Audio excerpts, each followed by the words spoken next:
नमस्कार, आप देख रहे हैं बोलती दुनिया का नया अंदाज, एक देश एक आवाज न्यूज़ 24 पर।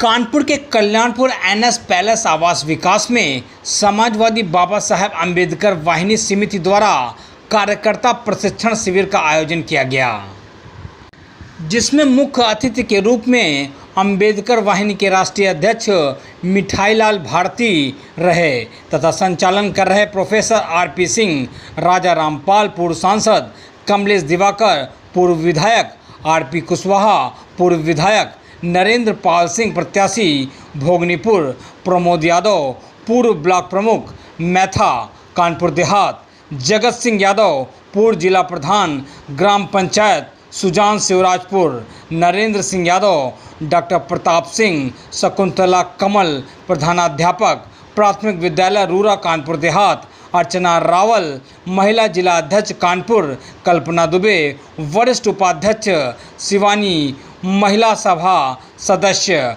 मोनिका जिला उपाध्यक्ष, संगीता जिला सचिव, सुमन सचिव आदि लोग उपस्थित रहे। पत्रकार वार्ता में अम्बेडकर वाहिनी के राष्ट्रीय अध्यक्ष मिठाईलाल भारती ने कहा कि उत्तर प्रदेश की कानून व्यवस्था धड़ाम हो चुकी है, लोकतंत्र की हत्या हो रही है, देश में महिलाओं बेटियों के साथ अत्याचार हो रहे हैं, बेरोजगार युवाओं पर लाठीचार्ज किया जा रहा है, किसानों पर गाड़ियां चढ़ाई जा रही हैं तथा गरीब मध्यम वर्ग महंगाई के बोझ तले दबा है। उन्होंने सरकार की जन विरोधी नीतियों पर निशाना साधा।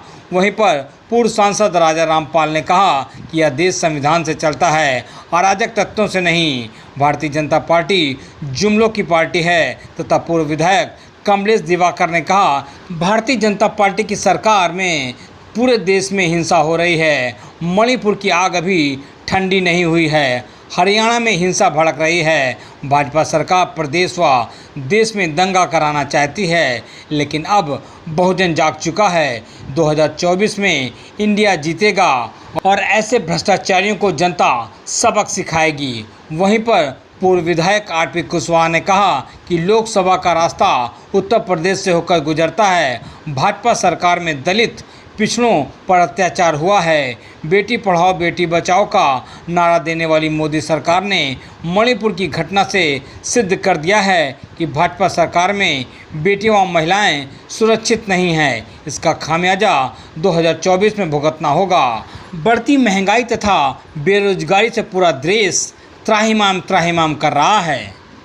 वहीं कानपुर महिला सभा की जिला अध्यक्ष अर्चना रावल ने भारतीय जनता पार्टी की जन विरोधी नीतियों पर हमला करते हुए कहा कि आज समाजवादी अम्बेडकर वाहिनी के कार्यकर्ताओं का प्रशिक्षण शिविर था, जिसमें हम लोगों ने यह संकल्प लिया है कि 2024 में दलित और पिछड़ा वर्ग मिलकर मोदी सरकार को जड़ से उखाड़ फेंकने का काम करेंगे। समाजवादी पार्टी के राष्ट्रीय अध्यक्ष अखिलेश यादव के आह्वान पर अम्बेडकर वाहिनी के राष्ट्रीय अध्यक्ष द्वारा प्रदेश के निम्न जनपदों में प्रतिदिन कार्यक्रमों का आयोजन किया जा रहा है। हम लोग समाजवादी विचारधारा के साथ लोगों को जोड़ने का काम कर रहे हैं। इसका खामियाजा मोदी सरकार को 2024 में भुगतना पड़ेगा और महागठबंधन की सरकार बनेगी, इंडिया जीतेगा। समाजवादी पार्टी सभी वर्गों तथा सभी जाति धर्म के लोगों को लेकर बाबा साहब के सपने को साकार करने का काम कर रही है।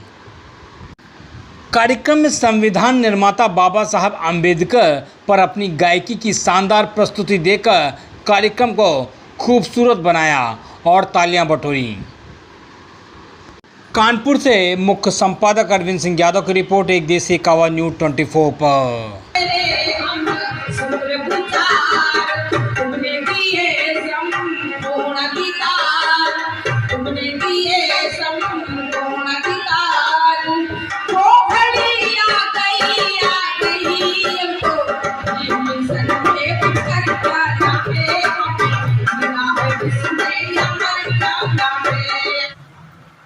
जो उत्तर प्रदेश से लेकर के अगर हम भारत के निम्न राज्यों में देखें, जो भी हिंसा हो रही है, जैसे मुझ पर आपका क्या कहना है कि कानून व्यवस्था अगर उत्तर प्रदेश की छोड़ के अगर हम भारत की बात करें तो इस पर आपका क्या कहना है?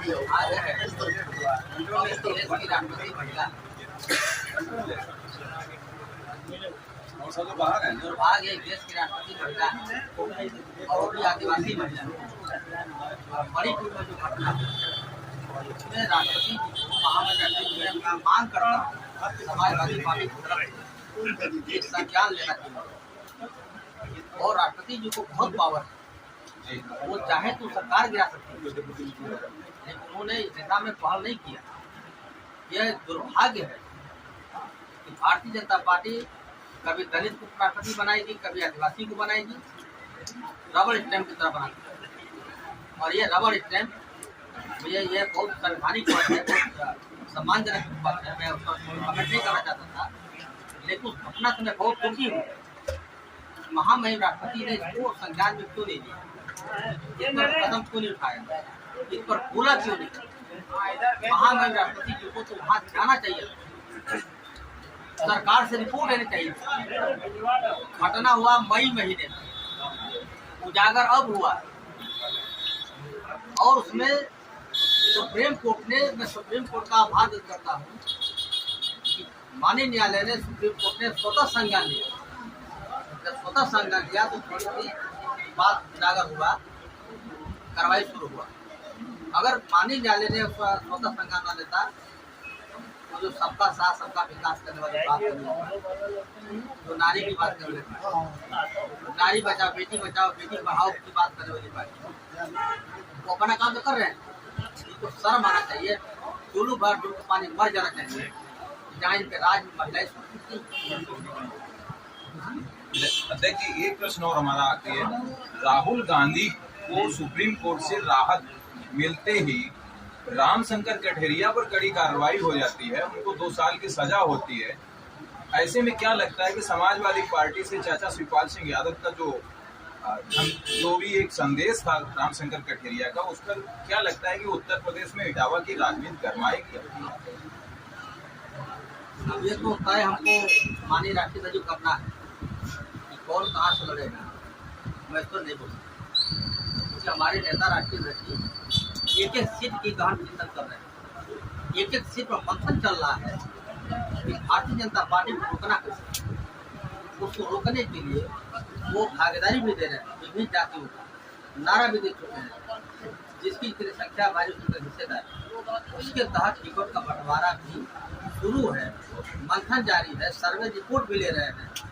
और क्योंकि 24 का चुनाव सिर्फ चुनाव नहीं बल्कि ये चुनौती है किसानों के लिए, दलितों के लिए, अल्पसंख्यक के लिए, गरीब समाज के लिए। इसीलिए माननीय राष्ट्रपति ने पीडीए बना दी कि एनडीए को जवाब पीडीए देगा। मैम, जो आज का फंक्शन था एनएस पैलेस में अम्बेडकर वाहिनी का, तो उस संदर्भ में हम जानना चाहते हैं कि आपके राष्ट्रीय अध्यक्ष भी थे, समाजवादी पार्टी के कई विधायक और पूर्व सांसद भी थे। इस संदर्भ में विस्तृत चर्चा बताइए। ये अम्बेडकर वाहिनी हमारे यहाँ से एक सेंटर है समाजवादी पार्टी का।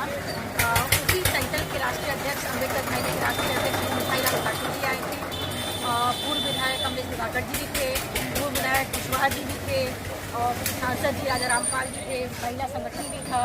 और काफ़ी एक अधिक से जो हम कल्पना नहीं कर पा रहे थे आज इस बिजी शेड्यूल में या गर्मी के सीजन में, उससे अधिक मात्रा में हमारे कार्यकर्ता गण अम्बेडकर वाहिनी के जो नए पदाधिकारी नियुक्त किए गए हैं, वो पुराने सभी लोग इकट्ठे हुए थे। क्या लगता है 2024 लोकसभा चुनाव में दलित और पिछड़ा वर्ग मिलकर कोई इतिहास कायम करेगा उत्तर प्रदेश में? जबकि 80 सीटें उत्तर प्रदेश से ही निकलती, लोकसभा का रास्ता उत्तर प्रदेश से ही निकलता है। जी बिल्कुल बिल्कुल। क्या कहना है इस बारे में? मैं तो बिल्कुल यही कहूँगी कि जो एससी और दलित, वो हमेशा से, चाहे वो लोकसभा सीटें रही हो चाहे विधानसभा की सीटें रही हो, हमेशा से निर्णायक मत रहा है उनका। और इस बार भी फिर आप देखिएगा कि हम लोग एससी और बीसी ही मिलकर और अच्छी सीटें निकाल के देंगे। और जो हमारे राष्ट्रीय अध्यक्ष जी का लक्ष्य है, जो इंडिया जो इन्होंने बनाया है, उस लक्ष्य को हम ही लोग मिलकर पूरा करेंगे। जैसे कि अभी पूर्व में निकाय चुनाव हुए थे, वहाँ पर बीजेपी ने भी कई जगह एससी कैंडिडेट उतारे और वो जीत कर आए। तो इससे क्या लगता है कि दलित वर्ग जितना है, क्या वो इस तरीके से कितना कवर हो रहा है? अम्बेडकरवादी कितना बन रहा है? अम्बेडकरवादी बनना, अम्बेडकर को अपने विचारों में उतारना, वो एक अलग चीज है। दूसरी पार्टियां हमारे अम्बेडकर जो हमारे बाबा साहब हैं, उनको उसका यूज कर रही हैं, उनके नाम पर वोट दे रही है, उनके नाम पर सीटें दे रही हैं। जी। हमारी जो हम समाजवादी पार्टी लोग हैं, बिल्कुल अंबेडकर वाहिनी जो है या अंबेडकर जी को जो विचार है उसको हमने अपने ऊपर उतारा है। उनको अमल करते हुए हम इसके अंदर हम चाह रहे हैं कि अधिक से अधिक जो हमारा SC है, हमारे साथ BC है, बाकी की पार्टियां उन्हें तेज पत्ते की का यूज करती हैं। आपका वोट आएगा, उनका यूज करा जाएगा, आपको सीटें देनी है, क्योंकि उनकी मजबूरी है कि दलित की सीटें, OBC की सीटें उन्हें देना पड़ता है। अगर वो सामने वाली पार्टियां ऐसी हैं, उनका बस चले तो SC और OBC का आरक्षण तक खत्म कर जाए। लेकिन हमारे यहाँ ऐसा नहीं है। हमारे यहाँ पूरा का पूरा उनको जो उनका हक है, जो उनका आरक्षण है, वो दिया जाता है। मणिपुर घटना पर भारत की महामहिम राष्ट्रपति महोदया ने भी कुछ चुप्पी साध ली। क्या लगता है, आप भी एक महिला हैं? मैंने इसमें काफ़ी कुछ किया, जितना मुझसे हो सकता था। मैंने धरना भी दिया, छोटी मोटी जो मेरी कोशिश थी महिलाओं के साथ लेकर, वो मैंने 2-3 दिन लगातार कार्यक्रम किए।